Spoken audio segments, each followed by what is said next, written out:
दोन दाबातून नाक उघडाय.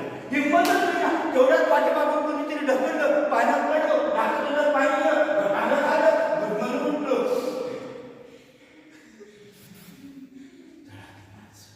मला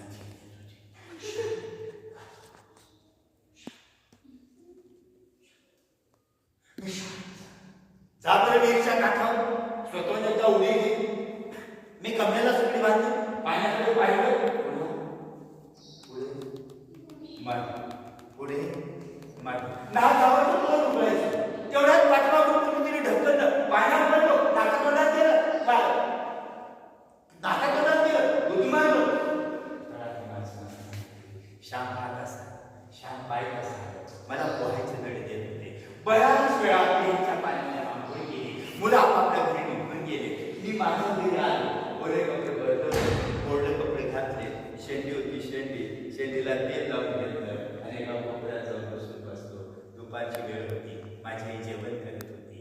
जेवण करता सरळ हे केलं, बादशाह पोहून आलास? पोहून आल्यानंतर झोपायचं नसतं. सर्दी होतीस.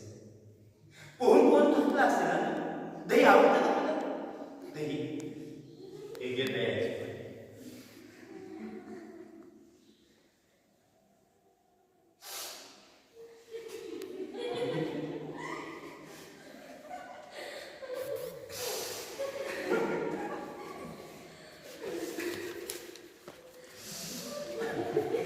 सर पकडा तुमचं ठेवा मी बसलो मार ओल्या शिवटीने मारलं आणि आता म्हणते दयाची वाटी.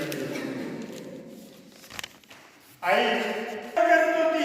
जेवण करता करता तिला आपलं ताक बाजूला सांडलं, माझ्याजवळ आली आणि माझ्या जन्मदात्री आईनं जेवण करता करता तिचं ताक बाजूला सांडून माझ्याजवळ येऊन तिच्या ममतेच्या हातानं प्रेम हातानं माझ्या पाठीवरच्या बळांना तेल लावून चोळून दिलं.